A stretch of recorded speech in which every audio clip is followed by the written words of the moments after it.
He loves it when I tell jokes because he gets to graze. So this is a story about an old stockman. He's been out moving the cows, the stinking, smelly cows, for quite a while. He's lost track of how many weeks it's been, and he is exhausted.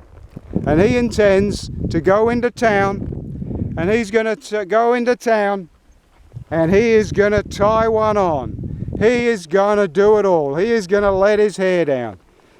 So what happens is, that was a Saturday night.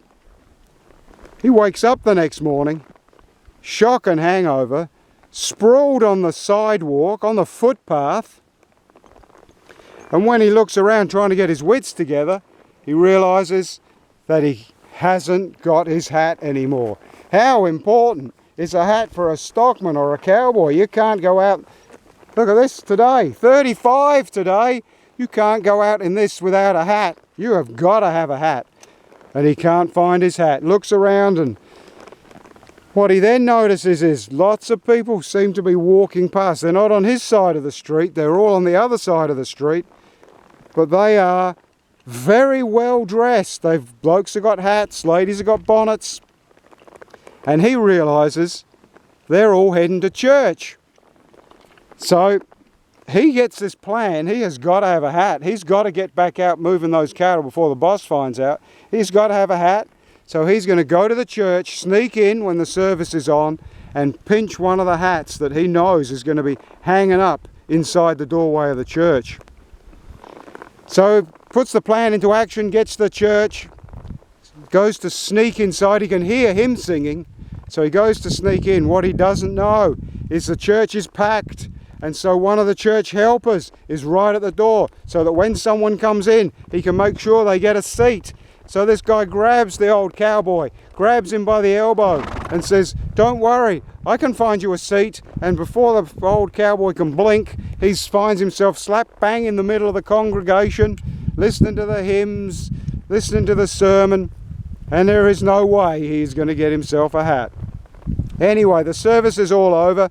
The minister says to everyone to stay put. He's going to go to the door, and as they file out, he wants to speak to everybody.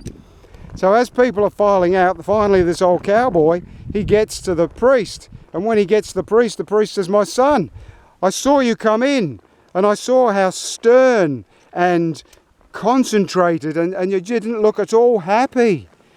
And then suddenly, in my sermon, you got a great big smile on your face, and your whole demeanour changed, and you were completely relaxed, and you sat back and enjoyed the rest of the service."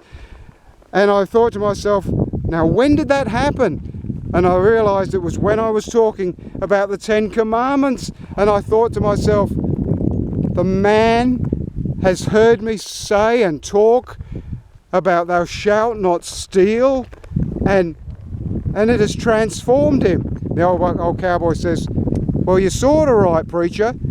It was the 10 Commandments, but the thing is, when you said thou shalt not commit adultery, I remembered where I left my hat." Cheers, cobbers.